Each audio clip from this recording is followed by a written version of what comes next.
Electricity. এই electricity আমাদের সিলেবাসে দুটো পার্টে আছে। একটা হচ্ছে ইলেকট্রোস্ট্যাটিক্স, যার বাংলা হচ্ছে স্থির তড়িৎ। এই ইলেকট্রো, এই কথাটা হচ্ছে, এই যে ইলেকট্রো, এই কথাটা হচ্ছে চার্জ, আর স্ট্যাটিক মানে হচ্ছে স্থির, অর্থাৎ স্থির তড়িৎ। মানে কোনো জায়গায় যদি আমরা চার্জ দেই, চার্জটা সেই জায়গায় থাকবে, ওই জায়গা থেকে অন্য জায়গায় মুভ করবে না। ওইরকম যখন বিষয় আমরা আলোচনা করব, তাকে আমরা বলবো ইলেকট্রোস্ট্যাটিক্স। আরেকটা আছে আমাদের ইলেকট্রিক কারেন্ট, প্রবাহী তড়িৎ, যেখানে চার্জ দিলে চার্জটা এক জায়গা থেকে অন্য জায়গায় মুভ করতে পারবে। চার্জ কাকে বলে? A property associated with object due to which they show electrical and magnetic phenomena is called charge. Bangla কি বলছে? চার্জের বাংলা হচ্ছে তড়িদাদান। তড়িদাদান হলো বস্তুর এমন একটি ভৌত ধর্ম যার দ্বারা ওই বস্তুর তড়িৎ এবং চৌম্বক ধর্মের বহিঃপ্রকাশ ঘটে। মানে কোনো বস্তু তড়িৎগ্রস্ত আছে, মানে বুঝতে হবে ওর মধ্যে চার্জ আছে। কোনো বস্তুর মধ্যে চৌম্বক ধর্ম দেখা গেছে, তাহলে বুঝতে হবে ওই বস্তুর মধ্যে যে মৌলিক উপাদান আছে সেটা হচ্ছে চার্জ। চার্জকে আমরা দুভাগে ভাগ করব, একটা হচ্ছে পজিটিভ চার্জ, একটা হচ্ছে নেগেটিভ চার্জ। আধানে কতগুলি ধর্ম? চার্জ হচ্ছে একটা স্কেলার কোয়ান্টিটি, মানে একটা স্কেলার রাশি। তোরা বাংলাও সঙ্গে সঙ্গে লিখে নিবি যে তড়িদাদান হলো একটা স্কেলার রাশি, যার CGS unit ESU, electrostatics unit, সংক্ষেপে বলা হয় ইএসইউ। অর আরেকটা নাম হয় স্ট্যাটকুলম, সংক্ষেপে লেখা হয় এসটিএটি ক্যাপিটাল সি। এসআই একক হচ্ছে কুলম, সংক্ষেপে লেখা হয় সি। এই সিজিএস এবং এসআইয়ের মধ্যে রিলেশান আছে, যেটা হচ্ছে 1 coulomb equals to 3 × 10⁹ stat coulomb. এবং চার্জের ডাইমেনশান আই ইন্টু টি, আইটা মানে কারেন্ট, টিটা বোঝাচ্ছে এখানে টাইম। ডাইমেনশান লিখলে সব ক্যাপিটাল লিখতে হবে এবং থার্ড ব্র্যাকেট দিতে হবে, তাই দিয়েছি। অর্থাৎ চার্জের ডাইমেনশান আমি কী বললাম? I into T. 6 number, unlike charge attract, মানে বিপরীতধর্মী আধান প্লাস প্লাস আধানের মধ্যে অ্যাট্রাকশান হবে। তাহলে unlike charge attract each other, মানে বিপরীতধর্মী আধান পরস্পরকে আকর্ষণ করবে। লাইক চার্জ মানে সমধর্মী আধান, রিপেল ইচ আদার, মানে সমধর্মী আধান পরস্পরকে বিকর্ষণ করবে। তবে এই কথাটা কিন্তু সবসময় ঠিক নয়, সেটা আমরা পরে উঁচু ক্লাসে আমরা দেখব। মানে এটা বলতে পারিস তোরা, প্লাস প্লাস চার্জ তা রিপেল করবে ঠিকই, কোনো সময় তারা অ্যাট্রাকশানও করতে পারে, সেটা আমরা পরে আলোচনা করব। আমরা জানি কোনো অ্যাটমের তার নিউক্লিয়াসের মধ্যে থাকে প্লাস চার্জ, যাকে আমরা বলছি প্রোটন, এবং বাইরে যে অরবিট থাকে সে অরবিটে থাকে হচ্ছে ইলেকট্রন। একটা ইলেকট্রনের চার্জের ভ্যালু মাইনাস, মানে ইলেকট্রনের চার্জ কিন্তু নেগেটিভ, তার ভ্যালুটা কত? 1.6 × 10⁻⁻19 কুলম। আর একটা প্রোটনের চার্জের ভ্যালু ইলেকট্রনের চার্জের সঙ্গে সমান, কিন্তু অপোজিট সাইন, মানে প্রোটনের চার্জের ভ্যালু পজিটিভ, তার ভ্যালু হচ্ছে 1.6 × 10⁻⁻19 কুলম। একটা ইলেকট্রনের মাস 9.11 × 10⁻31 কেজি। একটা প্রোটনের মাস 1.67 × 10⁻27 কেজি। মানে ইলেকট্রনের মাসটা খুবই কম, প্রোটনের মাসটা বেশি। প্রোটনের মাস একটা ইলেকট্রনের মাসের 1837 টাইমস বেশি। মানে আমি বলতে চাইছি একটা প্রোটনের ভর একটা ইলেকট্রনের ভরের 1837 গুণ বেশি। এবং কোনো পরমাণু নিউক্লিয়াস থাকে প্লাস চার্জ প্রোটন, এবং বাইরে অরবিটে থাকে হচ্ছে ইলেকট্রন, যার নেচার হচ্ছে নেগেটিভ, আর নিউক্লিয়াসে থাকে পজিটিভ চার্জ প্রোটন। দেখ কিভাবে কোনো বডি পজিটিভ বা নেগেটিভ চার্জ হয়, একটা এক্সাম্পল দিয়ে বলি। দেখ সোডিয়াম, আমরা জানি এর 11টা প্রোটন আছে, মানে ইলেকট্রন সংখ্যাও 11টা হবে এবং প্রোটন সংখ্যাও 11টা হবে। অর্থাৎ নিউক্লিয়াসে তার পজিটিভ চার্জ প্রোটনের সংখ্যা হচ্ছে 11 এবং বাইরে অরবিটে যে ইলেকট্রন আছে সেও আছে কিন্তু 11। তাহলে এই মুহূর্তে সোডিয়াম অ্যাটমটা কিন্তু নিউট্রাল, নিস্তড়িত, কারণ যতগুলো পজিটিভ চার্জ আছে। তাহলে পজিটিভ চার্জের ভ্যালু কত এই মুহূর্তে? না 11 ইন্টু 1.6 10⁻⁻19 কুলম। নেগেটিভ চার্জের ভ্যালু কত? -11 ইন্টু 1.6 10⁻⁻19 কুলম। তাই টোটাল চার্জ কত হবে? না টোটাল চার্জ যদি যোগ করে দেই তাহলে কত হবে? 0। এই মুহূর্তে সোডিয়াম অ্যাটমে টোটাল চার্জ কিন্তু হচ্ছে কত? 0 হচ্ছে। আমরা যদি সোডিয়ামে ইলেকট্রন বিন্যাস দেখি তাহলে প্রথম অরবিটে থাকবে 2, তারপরে থাকে 8টা ইলেকট্রন, তারপরে থাকে একটা ইলেকট্রন। তাহলে এই মুহূর্তে সর্ববহিস্থ যে অরবিটটা আছে সেখানে একটা ইলেকট্রন আছে। তাহলে একটা ইলেকট্রন যদি ছেড়ে দেয় তাহলে 8টা ইলেকট্রন থাকবে। তাহলে সোডিয়ামের টেন্ডেন্সি হচ্ছে একটা ইলেকট্রনকে ছেড়ে দেওয়া। যখন একটা ইলেকট্রন বেরিয়ে যাবে এই সোডিয়াম থেকে তাহলে একটা ইলেকট্রন কমে যাবে, তাহলে এই জায়গায় কত হয়ে যাবে? 10। এবার তুই এই দুটো যোগ করে দেখ কত আসছে। না এই দুটো যোগ করলে আসছে 1.6 ইন্টু 10⁻⁻19 কুলম এবং পজিটিভ সাইন। অর্থাৎ আমরা বুঝতে পারলাম কেউ যদি ইলেকট্রন রিমুভ করে সে কিন্তু পজিটিভ হয়ে যাবে, কারণ ইলেকট্রনের তুলনায় কিন্তু প্রোটন সংখ্যাটা বেশি হয়ে যাবে। যেহেতু একটা ইলেকট্রন এখানে রিমুভ করেছে বলে তার চার্জ হয়েছে +1.6 10⁻⁻19 কুলম। যদি সে দুটো ইলেকট্রন রিমুভ করতো তখন হয়ে যেত +2 ইন্টু 1.6 10⁻⁻19 কুলম। সরি, উপরে মাস নাম্বার লেখা হয়, নিচে হচ্ছে প্রোটন সংখ্যা লেখা হয়। আর একটা এক্সাম্পল দেখ, ক্লোরিন। এর কিন্তু ইলেকট্রন সংখ্যা আছে 17টা, প্রোটন সংখ্যা আছেও 17। তাহলে ইলেকট্রন দ্বারা মোট চার্জ 17 ইন্টু 1.6 10⁻⁻19 কুলম এবং প্রোটনে কত হবে? না +17 ইন্টু 1.6 10⁻⁻19 কুলম। তাহলে যোগ করে দেখ, তাহলে মোট চার্জ নেই, অর্থাৎ ক্লোরিনটা হচ্ছে কিন্তু নিউট্রাল, নিস্তড়িত। এবার এই যদি ইলেকট্রন বিন্যাস দেখি তাহলে দেখব 2, 8, 7। তাহলে লাস্ট অরবিটে 7টা ইলেকট্রন আছে। সে চাইবে আরেকটা ইলেকট্রন নিয়ে স্টেবল হতে। যদি আরেকটা ইলেকট্রন নিয়ে নেয় তাহলে এটা হয়ে যাবে কত? 18। তাহলে এটা যদি 18 হয়ে যায় তাহলে দেখো প্রোটনের চেয়ে ইলেকট্রন বেশি, তাহলে ক্লোরিনটা হয়ে যাবে নেগেটিভ চার্জ। সেই নেগেটিভ চার্জের পরিমাণ কত? দুটোকে যোগ করে দাও, দেখো -1.6 10⁻⁻19 কুলম। অর্থাৎ কেউ যদি ইলেকট্রন গ্রহণ করে সে হবে কিন্তু নেগেটিভ, এবং কেউ যদি ইলেকট্রন ছেড়ে দেয় সে হবে পজিটিভ। মানে পজিটিভ হলে বুঝতে হবে তার ইলেকট্রনের চেয়ে প্রোটনের সংখ্যাটা বেশি আছে, আবার নেগেটিভ হলে বুঝতে হবে প্রোটনের চেয়ে ইলেকট্রনের সংখ্যা বেশি আছে।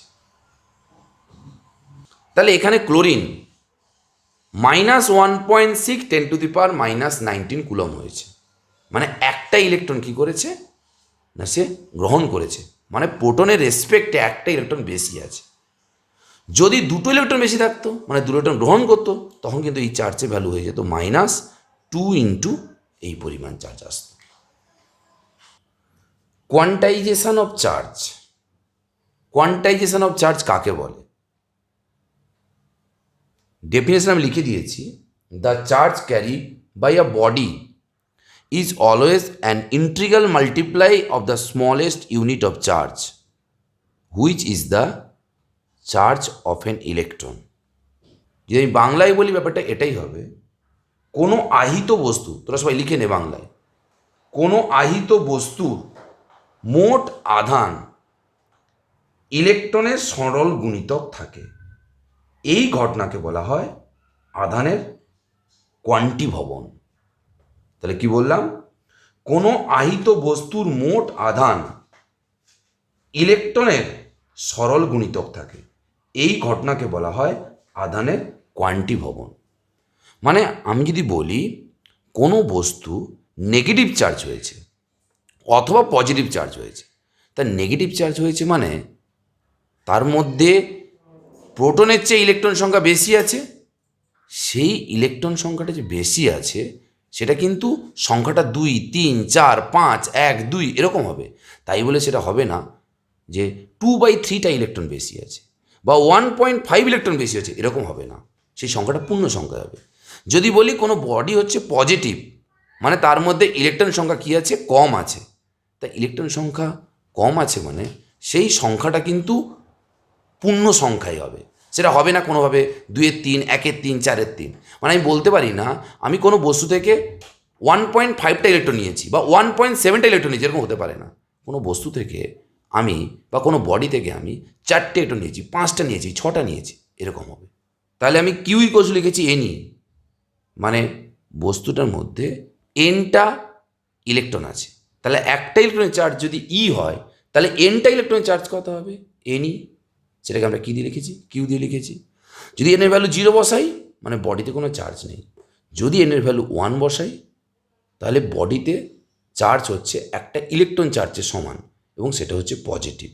যদি -1 বসাই তাহলে মাইনাসই হবে, মানে বডিতে চার্জের ভ্যালুটা হবে নেগেটিভ এবং তার ভ্যালুটা কত হবে না একটা ইলেকট্রনের চার্জের সঙ্গে সমান এবং নেগেটিভ হবে। যদি আমি +2 বসাই তাহলে বোঝাবে বডিতে চার্জ হচ্ছে পজিটিভ এবং সেই পজিটিভ চার্জের পরিমাণ কত হবে, +2 × 1.6 × 10⁻⁻19 কুলম। যদি -2 বোঝাই তাহলে বডিতে চার্জ হবে নেগেটিভ এবং সেই নেগেটিভ চার্জের ভ্যালু হবে 2 × 1.6 × 10⁻⁻19 কুলম। তাহলে কোনো বস্তুতে 10টা ইলেকট্রন বেশি বা কম আছে, তাই বলে এরকম বলতে পারি না যে কোনো বস্তুতে 2.5 ইলেকট্রন বা 1.6 ইলেকট্রন হবে, মানে এই এনের ভ্যালু সবসময় কী হবে, পূর্ণ সংখ্যাই হবে। একেই বলা হয় কোয়ান্টাইজেশন অফ চার্জ। এই কোশ্চেনটা হাইলাইট করবি। কোশ্চেনটা এরকম বলবে কোনো বডিতে চার্জ 6.4 × 10⁻⁻19 কুলম, এটা কি সম্ভব, মানে ইয়েস অর নো, যে একটা বডিতে 6.4 × 10⁻⁻19 কুলম চার্জ হতে পারে কি? তাহলে আমি কি করব না, আমি এই চার্জের যে নিয়মটা শিখলাম এটা অ্যাপ্লাই করব। এটা ভ্যালু বলেছি 6.4 × 10⁻⁻19, এন একটা ইলেকট্রনের চার্জ 1.6 10⁻⁻19। তাহলে এখান থেকে এনের ভ্যালু বার করব, তাহলে 6.4 বাই হচ্ছে 1.6, এটা করলে বেরোবে 4। হ্যাঁ, যেহেতু এনের ভ্যালু পূর্ণ সংখ্যায় বেরোলো, মানে কোনো ফ্যাকশানে বেরোয়নি, তাহলে বলবো এটা সম্ভব, বডিতে এই পরিমাণ চার্জ থাকা সম্ভব। যদি আমাকে কোশ্চেন করতো যে একটা বডিতে চার্জ 6.42 × 10⁻⁻19 কুলম, এটা কি সম্ভব, তাহলে একইভাবে আমি করতাম n = তাহলে হতো এখানে বসিয়ে দিলে 6.42 বাই 1.6, এটা ক্যালকুলেশন করলে বেরোচ্ছে 4.0125। হ্যাঁ, এটা তো একটা ফ্যাকশানে বেরোচ্ছে, এরকম তো হবে না।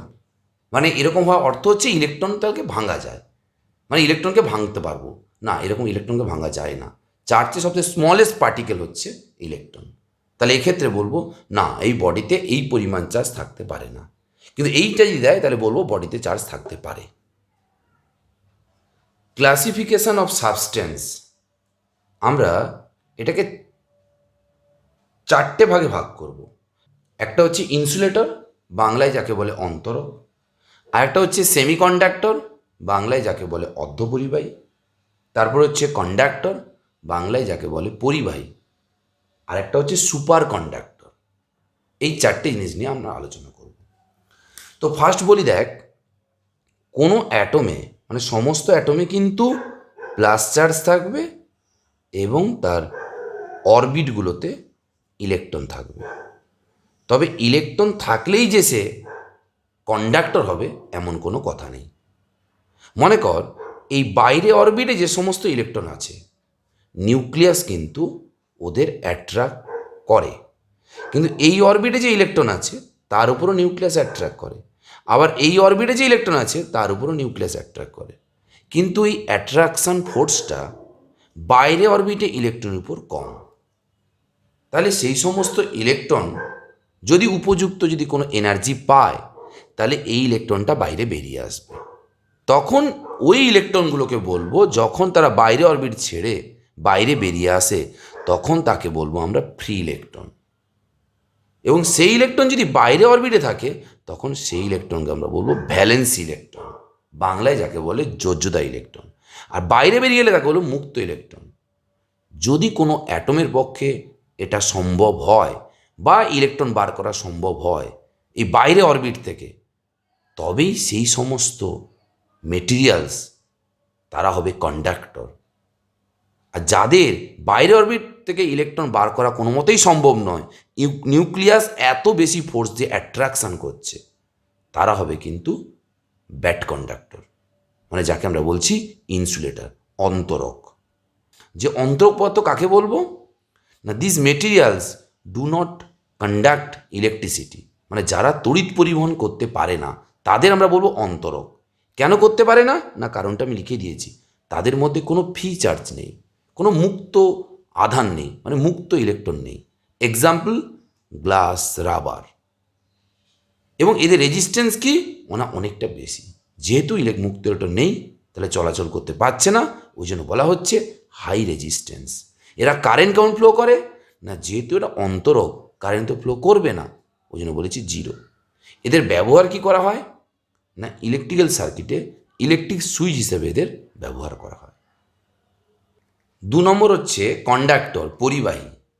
কন্ডাক্টর কাকে বলবো না, this materials conduct electricity freely, মানে যাদের মধ্যে তড়িৎ প্রবাহিত হয় তাকেই বলবো আমরা পরিবাহী। বাংলা এগুলো লিখে নেবে। কেন তারা তড়িৎ পরিবহন করতে পারে না, তাদের মধ্যে প্রচুর সংখ্যক মুক্ত আধান আছে, লিখে দিয়েছি।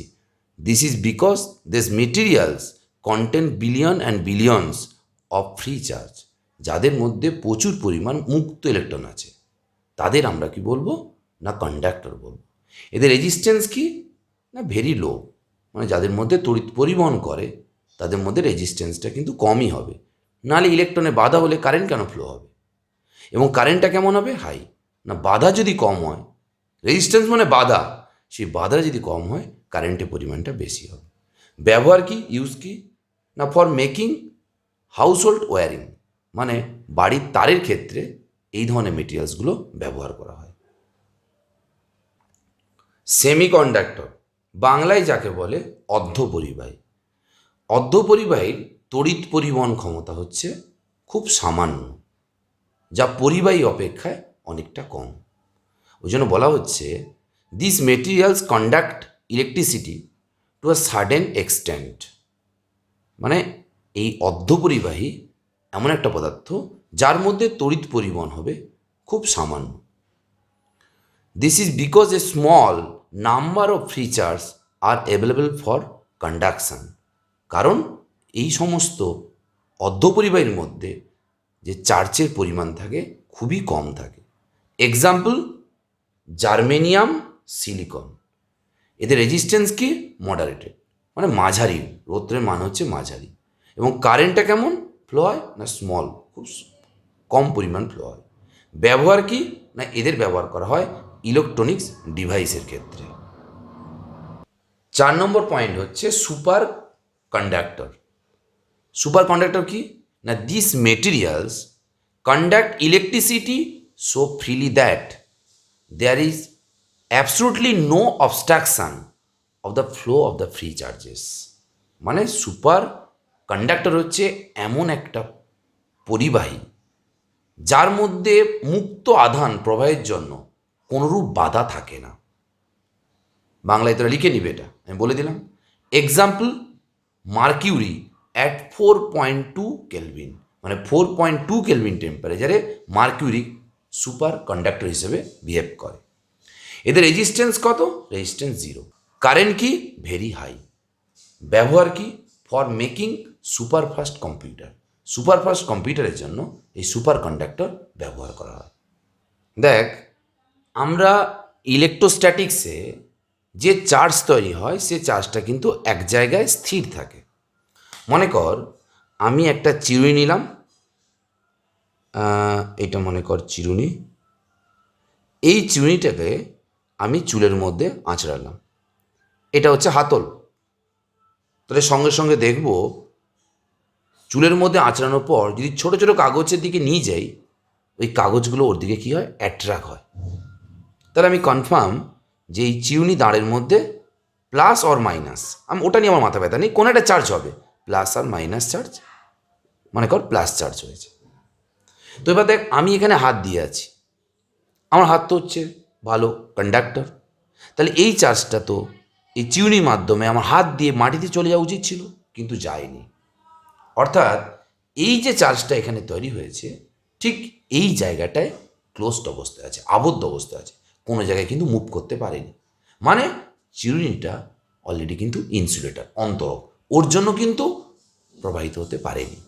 এই ধরনের যে আধানগুলো আছে, এই ধরনের যে আধানটা দেওয়ার পর ওই জায়গায় স্থির আছে, ওটাকে বলবো আমরা স্ট্যাটিক চার্জ, স্থির আধান। আমি ওই স্থির আধানের জন্য যদি দুটো সেম নেচারের চার্জ নেই, মানে লাইক চার্জ, তারা পরস্পরকে কী করবে না, তারা বিকর্ষণ করবে, এবং তারা যদি আনলাইক চার্জ হয় তারা পরস্পরকে অ্যাট্রাকশন করবে।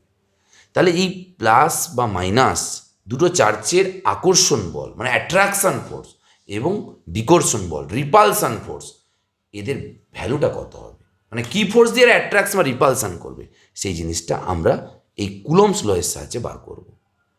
এই কুলম্বস ল সায়েন্টিস্ট কুলম দিয়েছিল 1785 সালে, এবং উনি ছিল ফ্রেঞ্চ ফিজিটিস্ট।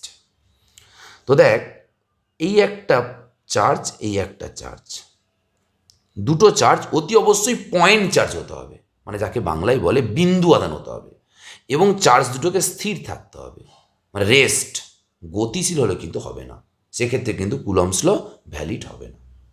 মনে কর এই চার্জের ভ্যালু Q1, এই চার্জের ভ্যালু Q2, যদি ওটা প্লাস আর প্লাস হয় তাহলে ওরা রিপালশন করবে, যদি মাইনাস আর মাইনাস হয় তা রিপালশন করবে, যদি প্লাস আর মাইনাস হয় তারা অ্যাট্রাকশন করবে।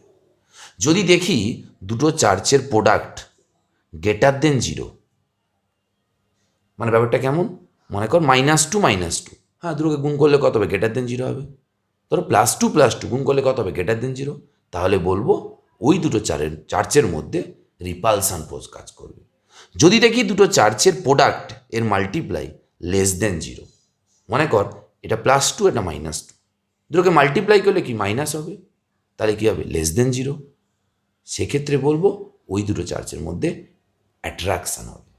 তাহলে কি বললাম, দুটো চার্জের প্রোডাক্ট যদি গ্রেটার দেন 0 হয় তাহলে তারা রিপালশান করবে, আর দুটো চার্জের যদি প্রোডাক্ট যদি আমাদের দেখি লেস দেন 0 হয় তারা কি করবে, অ্যাট্রাকশান করবে। এবার এই দুটো পয়েন্ট চার্জ যারা r ডিস্টেন্সে আছে, বিজ্ঞানী কুলম্বস কি বলছে না, Coulomb's law state that force of attraction of repulsion between two stationary point charge, দুটি স্থির এবং বিন্দু আধান, দুটি স্থির বিন্দু আধানের মধ্যে আকর্ষণ বা বিকর্ষণ বলের মান, এক নম্বর কি বলছে না, এই আকর্ষণ বা বিকর্ষণ বলের মান আধানদ্বয়ের গুণফলের সমানুপাতিক হবে, directly proportional to the product of the magnitude of the two charges, দুটো আধানদ্বয়ের গুণফলের সমানুপাতিক, মানে আধানদ্বয়ের মানের গুণফলের সমানুপাতিক। 2 নম্বর কি বলছে না, inversely proportional to the square of the distance between them, তাদের মাঝখানে দূরত্বের বর্গের ব্যস্তানুপাতিক হবে। এবং এই ফোর্স কোন দিয়ে কাজ করবে না, তারা যদি রিপালশন হয় তাদের কেন্দ্রদ্বয়ের সংযোগ সরলরেখা, মানে চার্জটাকে যদি বড় করে দেখাই, এর সেন্টার এই কেন্দ্রদ্বয়ের সংযোগ সরলরেখা বরাবর হয় বাইরে কাজ করবে, না হলে কোন দিকে কাজ করবে, ভেতরে কাজ করবে। তাহলে কুলম্বস লটা কি বললাম, বাংলায় বলছি, ধীরে ধীরে বলছি, তারা লিখে নে খাতায়। দুটি স্থির বিন্দু আধানের মধ্যে আকর্ষণ বা বিকর্ষণ বলের মান আধানদ্বয়ের মানের গুণফলের সমানুপাতিক, এবং আধানদ্বয়ের কেন্দ্রদ্বয়ের সংযোগ সরলরেখার দূরত্বের বর্গের ব্যস্তানুপাতে। এবং এই আকর্ষণ বা বিকর্ষণ বল কাজ করবে আধানদ্বয়ের কেন্দ্রের সংযোগ সরলরেখা বরাবর। তাহলে এই দুটোকে কম্বাইন করে কি লিখব? এই দুটোকে কম্বাইন করে আমি এটাই লিখব, F is equal to K Q one into Q two by R square. কেটাকে আমরা বলবো এখানে প্রপোর্শনাল কনস্ট্যান্ট, সমানুপাতিক ধ্রুবক। কেটাকে আমরা প্রপোর্শনাল কনস্ট্যান্ট বলতে পারি, অর বলে ইলেকট্রোস্ট্যাটিক্স ফোর্স কনস্ট্যান্টও বলা হয়। এই কের মান নির্ভর করে, ডিপেন্ডস দুটো পয়েন্টের উপর, নেচার অফ মিডিয়াম, মানে দুটো আধানের মাঝখানে মাধ্যম, মানে ভ্যাকাম আছে না এয়ার আছে না ওয়াটার আছে না অন্য কোনো মিডিয়াম আছে তার উপর নির্ভর করে। এবং এই যে প্রবলেমটা আমি সলভ করছি কোন ইউনিটে, সিজিএস না এসআই, তার উপর ওটা নির্ভর করে। তাহলে আমরা যেটা পেলাম, F is equal to K Q one into Q two by R square, এবং কে এর ভ্যালু এসআইতে 9 ইন্টু 10⁹9। ইউনিটটা কী হবে না, এখান থেকে বার করছি, দেখ, কে ইজ ইকুয়াল টু হবে F R square by Q one Q two. তাহলে এফ মানে নিউটন, এটা মানে মিটার স্কোয়ার, আর এটা হচ্ছে coulomb into coulomb, coulomb square. তাহলে newton meter square coulomb to the power -2। তাহলে F is equal to 9 into 10⁹9 Q one into Q two by R square. এটা হচ্ছে এসআই ক্ষেত্রে অঙ্কটা করলে বা এসআইতে করলে এই ফর্মুলাটা আমরা ব্যবহার করব। সিজিএসের ক্ষেত্রে এই কনস্ট্যান্টের ভ্যালু 1 হয়ে যাবে, মানে F is equal to q one into Q two by R square. এটাও কিন্তু সিজিএস প্লাস দুটো আধানের মাঝখানে যে মিডিয়াম আছে সেটা এয়ার। এটাও এসআই, দুটো চার্চের মাঝখানে যে মিডিয়াম আছে এয়ার। তবে এয়ার অর ভ্যাকাম বলতে পারিস, মানে বায়ু মাধ্যম অর তোরা শূন্য মাধ্যমও বলতে পারিস। তাহলে এই ফর্মুলাটা প্রয়োগ করব কখন না, এসআইতে এবং দুটো চার্চের মাঝখানে যখন এয়ার মিডিয়াম থাকবে অর ভ্যাকাম থাকবে। এই ফর্মুলাটা কখন প্রয়োগ করব না, দুটো চার্চের মাঝখানে যখন এয়ার অর ভ্যাকাম থাকবে, এবং যেটা সিএস যদি করি তখন আমরা এই ফর্মুলাটা প্রয়োগ করব। ইউনিট অফ চার্জ মানে আমরা কুলম ল ব্যবহার করে কি করে আমরা 1 কুলম আধানের ডেফিনেশন দেব না। 1 কুলম মানে এসআই, আমরা জানি F is equal to 9 into 10⁹9 Q one into Q two by R square.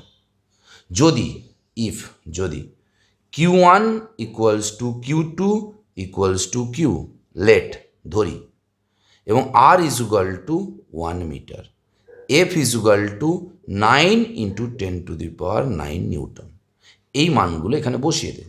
তাহলে 9 into 10⁹9 equals to 9 into 10⁹9 Q square by 1 square. তাহলে কিউ ইকুয়ালস টু বেরোবে +-1।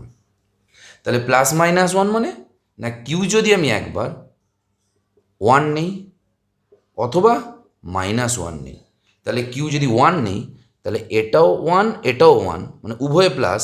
যদি -1 নেই তাহলে যেহেতু এই রিলেশনটা মেনটেন করছে, যদি -1 হয় তাহলে উভয় মাইনাস, মানে দুটো চার্চের মধ্যে তারা সেম নেচার হবে, প্লাস প্লাস অথবা মাইনাস মাইনাস হবে। তাহলে এখানে অ্যাট্রাকশান ফোর্স হবে না, যেহেতু সেম নেচার হচ্ছে এরা রিপালশান ফোর্স হবে। তবেই প্রতিটা চার্চের ভ্যালু কী বেরোবে, 1 কুলম বেরোবে। তাহলে ডেফিনেশনটা কেমন দেব না, দুটি সমধর্মী এবং সমমানের, কারণ এখান থেকে আমরা বুঝলাম দুটো সমান মানের চার্জ বলেছি, তাহলে সমধর্মী, কারণ উভয় মাইনাস নাহলে উভয় প্লাস হচ্ছে। তাহলে বাংলায় লিখে নিবি, ইংলিশে আমি লিখে দিয়েছি। দুটি সমপরিমাণ এবং সমধর্মী বিন্দু আধান, তাদের যদি শূন্য মাধ্যমে পরস্পর থেকে যদি 1 মিটার দূরত্বে রাখা হয়, পরস্পরকে যদি 9 ইন্টু 10⁹9 নিউটন বল দিয়ে বিকর্ষণ করে, তাহলে ওই প্রত্যেকটি আধানের মান হবে 1 কুলম। তাহলে ওয়ান স্ট্যাট কুলমের ক্ষেত্রে কী ডেফিনেশান হবে? সেক্ষেত্রে দেখ, সিজিএসে এই ভ্যালুটা থাকবে না, তাহলে এফ ইজ ইকুয়াল টু হচ্ছে q one into Q two by R square. If q one Q two equals to হচ্ছে আমি কিউ লেট, এবং আর ইজ ইকুয়াল টু 1 সেন্টিমিটার, তাহলে এফ ইজ ইকুয়াল টু 1 ডাইন।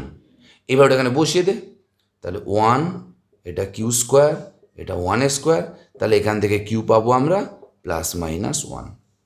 তাহলে এক্ষেত্রে ডেফিনেশন কী হবে না, 1 কুলমের জায়গায় লিখবি 1 স্ট্যাট কুলম, আর যেখানে দেখবি সেন্টিমিটার 1 সেন্টিমিটার, মানে সরি, যেখানে দেখবি 1 মিটার সেখানে লিখবি 1 সেন্টিমিটার, আর এই ফোর্সের জায়গায় কত লিখবি 1 ডাইন। তো ডেফিনেশনটা কী হবে বাংলায় বলে দিচ্ছি, ইংলিশে লিখে নিবি তোরা। 1 কুলমের জায়গায় লিখবি 1 stat coulomb, 9 newton to the power 9 নিউটনের জায়গায় লিখবি 1 ডাইন, আর 1 মিটারের জায়গায় লিখবি 1 সেন্টিমিটার। তাহলে বাংলায় কি বলবি, দুটি সমধর্মী সমপরিমাণ বিন্দু আদান তারা যদি শূন্য মাধ্যমে পরস্পর থেকে যদি 1 সেন্টিমিটার দূরত্বে থাকে এবং পরস্পরকে যদি 1 ডাইন বলে বিকর্ষণ করে, তাহলে প্রত্যেকটি বিন্দু আদানের মান হবে 1 stat coulomb. Limitation of Coulomb's law, Coulomb সূত্রের সীমাবদ্ধতা। অতি অবশ্যই দুটো আধানকে পয়েন্ট চার্জ হতে হবে, বিন্দু আধান হতে হবে। 2 নম্বর, স্টেশনারি চার্জ হতে হবে। আধান দুটোকে অতি অবশ্যই স্থির হতে হবে, তবেই সেখানে কিন্তু কুলমস লটা ভ্যালিড হবে, নাহলে কিন্তু ভ্যালিড হবে না। তোরা এই পয়েন্টটা হাইলাইট করবি, কুলম ফোর্স মিউচুয়াল ফোর্স। এই যে কুলম্বের যে বলটা, যে কুলম ফোর্স, দুটো আধানের মধ্যে আকর্ষণ বা বিকর্ষণ বল কাজ করছে, এটা হচ্ছে পারস্পরিক বল। বাংলায় যাকে বলে মিউচুয়াল ফোর্সে বাংলা হচ্ছে পারস্পরিক বল। মানে ব্যাপারটা এরকম, মনে কর এখানে 5 কুলম চার্জ, এখানে 10 কুলম চার্জ আছে, তাহলে উভয়কে রিপালসান করবে, তার রিপালসিভ ফোর্স কে কাকে বেশি দেবে? না, দুটো ক্ষেত্রে রিপালসিভ ফোর্স সমান হবে। অর্থাৎ 5 কুলম 10 কুলমকে যে ফোর্স দেবে, 10 কুলম 5 কুলমকে সেম ফোর্স দেবে। ব্যাপারটা এরকম, মনে কর এই ডিস্টেন্সটা আর, এখন এ কে কত ফোর্স দেবে না, কুলমস কি বলেছে, যদি আমি সিজিএসে করি, এটা into 10 by distance square r square, না আমি এটা কুলম বলেছি, তাহলে এখানে একটা কনস্ট্যান্ট আসবে, আমরা বলেছি 9 ইন্টু 10 টু দি পাওয়ার 9, এই ফোর্স দেবে। আবার এ কে কত ফোর্স দেবে না, কুলমস লকে বার করো, F is equal to 9 into 10 to the power 9, 5 into 10 by R square. তাহলে কি দেখলি, উভয়কে সেম ফোর্স দিচ্ছে। অর্থাৎ যদি 100 কুলম আধান থাকে আর 1 কুলম আধান থাকে, তাহলে 100 কুলম আধান 1 কুলমকে যে ফোর্স দেবে, 1 কুলম আধান 100 কুলমকে একই ফোর্স দেবে। ওই জন্য বলা হয় কুলম ফোর্স হচ্ছে পারস্পরিক বল বা মিউচুয়াল ফোর্স। দেখ, এইটা একটা গ্লাস রড যা ইনসুলেটর অন্তরক, আর এটা একটা কটন। দেখ, আমি যখন এটাকে রাব করব তখন দেখবি যে এদের মধ্যে কেউ ইলেকট্রন লস করে সে হয়ে যাবে পজিটিভ, কেউ ইলেকট্রন গেইন করে সে নেগেটিভ হবে। তো দেখ ভালো করে, এখানে কর্কের বলগুলো আছে, দেখ কর্কের বলটা দেখ ওর দিকে সব অ্যাট্রাক্ট হতে শুরু করে দিয়েছে। তাহলে এই চার্জটা কিন্তু এখানেই আছে, যে চার্জটা কিন্তু মুভ করে আসতে পারছে না। তাহলে যেখানে চার্জ তৈরি হচ্ছে সেই জায়গাটায় কিন্তু আবদ্ধ থাকছে, ওই জন্য এই চার্জটাকে বলবো আমরা স্ট্যাটিক চার্জ। এটা হচ্ছে ইলেকট্রোস্কোপ। আমি বলেছিলাম ফিকশানে চার্জ তৈরি হয়। দেখ, এটা হচ্ছে একটা গ্লাস রড, উলে একটা কাপড় আছে, এখানে আমি ফিকশান করছি। দেখ ইলেকট্রোস্কোপটা কি হয়, দেখ কাছাকাছি নিয়ে গেল, চার্জ তৈরি করছি আমি, দেখো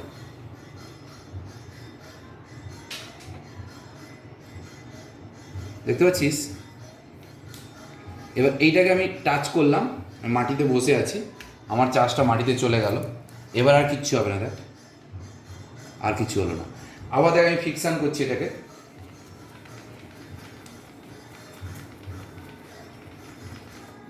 দেখ।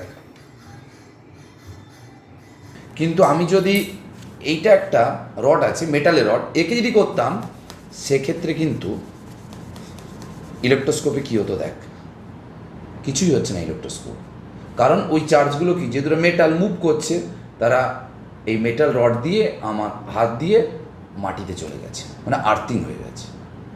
এইটা একটা ভ্যান ডি গ্রাফ জেনারেটর, দেখ এর মধ্যে চার্জ স্টোর হয়েছে। এটা একটা নিয়ন টিউব আছে, তো আমি টাচ করবো না, দেখ লাইট জ্বলবে, দেখ ভালো করে দেখ।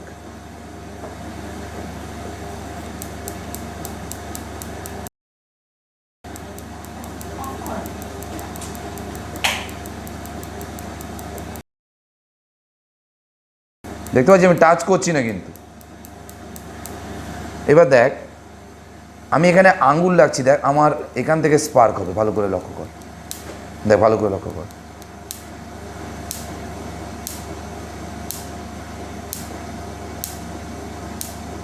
মানে এত হাই ভোল্টেজ তৈরি হয়েছে।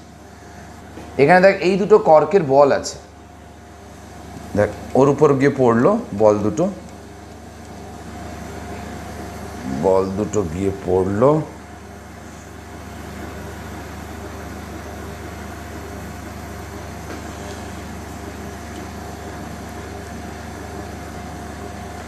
দেখ এই দুটো বল, দেখ আমি টাচ করছি, দেখ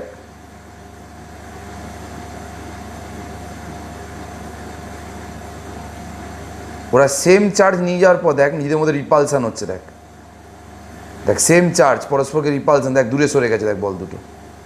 আবার নিয়ে গেলাম, আবার টাচ করলাম, ওরা চার্জ নিল।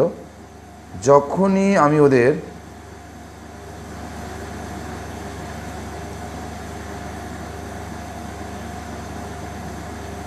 দূরে সরাচ্ছি, সেম চার্জ নিয়ে নেওয়ার পর যখন দূরে সরাই, দেখ ওদের মধ্যে রিপালসান হচ্ছে, দেখ অর্থাৎ অপোজিট চার্জ পরস্পরকে রিপালসান করছে। আবার দেখ ভালো করে দেখ, এই নিয়ে গেলাম, দেখ দুজনে কিন্তু চার্জ নিচ্ছে, সেম চার্জ নিচ্ছে ভ্যান ডি গ্রাফ জেনারেটর থেকে। যখনই আমি দূরে সরাবো, দেখ ওদের মধ্যে রিপালসান হচ্ছে, দেখ একটা মাঝখানে গ্যাপ তৈরি হয়েছে, ভালো করে দেখ। এই দেখ মাঝখানে এতটা রিপালসিভ ফোর্স তৈরির জন্য এই মাঝখানে গ্যাপ হয়ে গেছে, ওরা কাছাকাছি আসতে পারছে না, কারণ দুটো সেম চার্জ আছে।